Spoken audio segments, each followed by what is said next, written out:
Hi, this is Debbie McCullough. I'm a narrative and an executive communications coach from New Zealand, based in this fine state of Wisconsin. Today on our Sage Sayers podcast, I have with me Alan Thompson-Wallace. Alan's from the UK. He's a fine artist. He works at the Materials Gallery in the Third Ward of Milwaukee, a beautiful historical creative area in Milwaukee. And he's also a visiting artist for the Milwaukee Ballet. I brought in Alan today to talk to us about his art, what got him started as an artist, and how art becomes one of his many tools in staying grounded and centered during this pandemic. So welcome, Alan. Thanks so much. Yes, wonderful to be here. It's really good to see you. And just a small aside, I met Alan at the Blick Art Supplies store, which is right in the Third Ward, right near MyEd, Milwaukee Institute Art of Design, and we became friends. I go there frequently for my own supplies and always enjoyed chatting with Alan. So we're really glad you're with us. Yeah. So Alan, you're from the UK. You've got a great British accent. Tell us what was swirling around you as you grew up, and who were your early sort of creative, artistic mentors, if any? Right from being a child, I always did art. My mum used to take me out and encourage me to paint and draw. Both my mum and dad were chefs, so they kind of did their own creativity through cooking. But whenever I was bored, I'd say, what should I do? And my mum would say, pick up some pencils and some crayons and do some sketching, and that would just keep me quiet for an hour or two. So I just continued to do that throughout my life, really. Had some wonderful teachers, wonderful people that I met along the way. It was very enriching. Back in England, I lived in a relatively poor industrial area of England, Middlesbrough. It's the area that people like Ridley Scott grew up, who did Blade Runner. So he was inspired by all the industry around. There was quite a few dilapidated buildings and empty shops, but through those kind of areas developed a real energy that encouraged artists to thrive. And through places like Middlesbrough Council, they encouraged the use of the empty shops for artists, and that got me meeting other creative people in the area. And it was a real invigorating scheme for the area, so that really helped my art develop and meet interesting people in the area as well. I helped set up a little gallery called Kitchen, working with two friends. How old were you when you set up Kitchen? This was probably 21, 22, something like that. I was there with them in the early days, and we did some events in Middlesbrough and London. My other two friends went on to really develop the gallery. I actually pulled out a bit early. I was at the time I was working in a bank, and it was kind of mundane to my creativity. But I'd actually use things like the projector at the bank. They allowed me to use the projector to project drawings onto my canvases, and I'd draw out all the canvases in the bank. So that was kind of fun. But I left there early to travel to Prague for 3 months with some friends from the bank, and then that was another wonderful experience again. Sketching people I met, sketching the wonderful old city, just being inspired by being in a totally different culture and more wonderful energies. Then I came back to England, went back to work at the bank. Perhaps I felt a bit depressed coming back again. And what was the depression?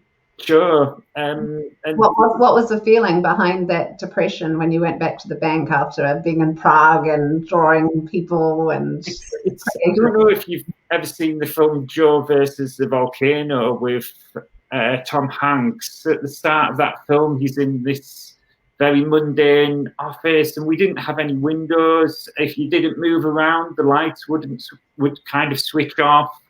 So it was quite. There was a lot of really wonderful people that I met there who were very, very intelligent, and we had some great conversations.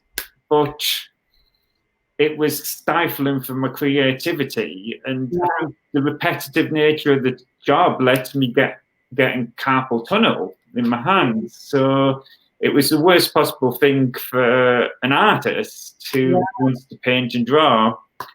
But I eventually, through a lot of hard work, got over it. I still get bad pains in my arms from time to time, but my passion for the art is so strong that I just want to keep painting and doing all these wonderful things. So beautiful to hear that. So now you're in the States and you're in Milwaukee. Tell us about some of the work that you're doing with the Materials Gallery and then as a visiting artist for the Milwaukee Ballet. Do you have any you can share with us? Absolutely.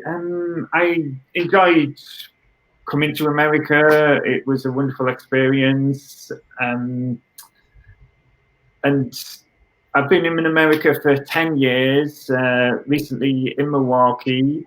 And I live right downtown, so it was really convenient for me to come to Materials, and then Blick's very close as well. So it's so wonderful just to walk around and be close to all these places. So it's really nice to just be able to step into the gallery at Materials and paint when I wish.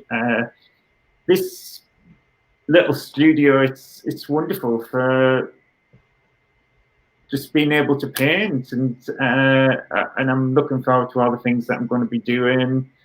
It was great getting the connection with the Milwaukee Ballet. I kind of struggled for a while to find a subject that I really kind of connected with. I knew I wanted to paint people. I dabbled in doing landscapes, but I don't think I had the same connection as what I do to painting people. I think there's something really interesting, especially painting people you know or have seen or had some kind of connection with. There's a good energy about that kind of comes across, I think, in some of my works. Yeah, and I've seen your work. It's beautiful. I've seen your alcohol ink work. And tell me how, when you work on whether it's the Milwaukee Ballet or any other work you do, what happens to you internally, and how does any shift that happens help you in these singular times with so much to worry about? I think art's a really fulfilling gift to have. There's times when I can be feeling absolutely dreadful, and I'm like, oh my goodness, should I do some painting today? And pull out the paintbrush and start painting, and it just really releases some good energy. I think as you paint, you go into this whole zone where you can relax and think about things, and just get to zone out and do some kind of wonderful experience where you're enjoying being in the moment of creating. And it doesn't really matter what you're creating, whether I'm doing the alcohol inks and it's more abstract and free, or whether I'm doing something very detailed and really having to concentrate. I find that however I feel at the start of it all, just by the end, it gives you a very release of energy. And sometimes you just feel like jumping out of your chair and bouncing about, because it gives you like a physical energy. I don't know if you felt that, but yeah, I do. And I find too, and there's this feeling of, it's almost like after a good yoga session, you might come into the painting session with the stress on your shoulders of a busy start to the day. But then if I just carve out these little 20-minute moments to just paint at the end, not only has any tension in my body and mind gone, I've shifted from maybe minor resentment of all that I had to do that morning. This isn't fair. And then by the time I've finished painting, I'm like, I am so grateful to have such a wonderful family to take care of this morning. And wow, amazing, I've got all this work to do now. And sure, it's big, but wow, what an amazing gift. I have work to do. It's just like this total mind shift. Exactly. Mm-hmm. Very healing. I've heard anecdotally that in the plague, in historic times in the plague, it was the artists who were the last ones standing. Yeah, I believe that. I've not found that data, but I've heard it from a woman who studied fine art in Bulgaria, and I would believe that. It's like how the art develops in it kind of fosters something in kind of poor neighborhoods of the city. Seems to be where it thrives because people are looking for a way to release themselves and to escape the problems of life, and you can do that through art. It helps you use your imagination, tell stories, and just escape to another place, and it's very uplifting. Absolutely. And last question, for those who are listening today thinking, well, that's great, you're an artist, Alan, and Debbie, it sounds like you might be one too. What if you're not an artist, but you're seeking some kind of similar release through something creative, but you don't feel that you are a creative person? What advice do you have? I think anyone can have a go. It's just expressing yourself in any way. It's remarkable, especially through working at Blick. I've seen people come in and try out the demos, and they've just wandered in as they were passing because they thought, this is an interesting job. Picked up the paint and seen their excitement on the face through just trying something for the first time, and like, I didn't believe I could do that, and it's just an instant joy. So why not give it a go if you've had any kind of inkling to try to do something like that? It doesn't do any harm to give it a go, and you'd be rather surprised at how much fun you can have. Absolutely. Thanks so much, Alan. Anything else you want to share today? Would you like to a little? I'd love to. Yeah, show us. Give you a little peek of some of my work that I'd love that. Please do. I've been working on a series of little pictures for the. They're gorgeous. So, which medium are you using there, Alan? I tend to use acrylic paint for a lot of my work. I do some mixed media pieces as well. Oh, that's gorgeous. So which are you using? Golden acrylics from Colorado? Which brand are you using there? I actually use the Utrecht paint at the moment, but I also use Pebeo paint because that has some really nice iridescent colours.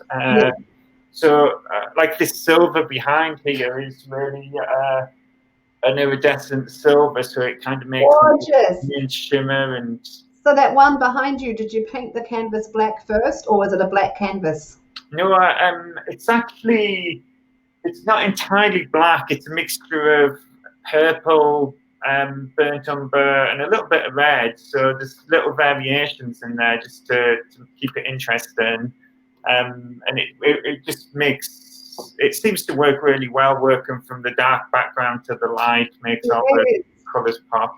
And the people, did you paint the people in that painting behind you, or did you draw it with yeah, they're all painted. A lot of people think that the way that I paint tends to look a bit like a pastel drawing. Or I was thinking Posca pen. Did I get that right? Like a Posca pen. Yeah, that's true. That's what it looks like. They're really fine, but you did that with a paintbrush. Yes, I tend to use a very dry paintbrush and build up layers.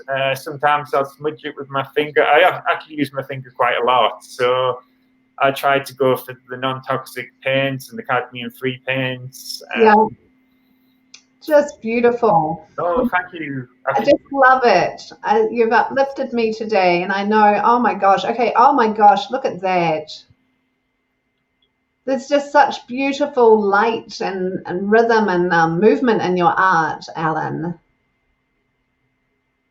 So beautiful. And just to be clear, you're self-taught? I have been doing it since I was young, but I did do a degree at Sunderland University back in England, and I've done various art courses as well. So, but I think I developed a lot from working at Blick and trying out lots of different materials. I kind of had a bit of a block, and then once I started experimenting with all these unusual materials, it really kind of lifted me out of my block and gave us a great energy, and it was exactly what I needed. So yeah, I can quickly show you some of the stamp shoe as well. Oh, look at that. Look, oh my gosh, they're gorgeous. Oh, thank you. So beautiful. And what are those painted on? Are those tile or wood? This is little wood panels. Very cool, Alan. Thank you. And let us make sure I have your website that I can direct our listeners to. Well, at the moment, I've just got my Instagram. So Instagram, that'll work too. Yeah, so it's Alan Thompson-Wallace art at Alan Thompson-Wallace art. That's Got right. it. Yes. I'll make sure I have that info. Alan, thank you so much for sharing your time. Thank you so much. Beautiful art. You've inspired me. I'm going to get to my painting next. Wonderful, wonderful. Thanks, Debbie. Thank you. Bye for now. Bye.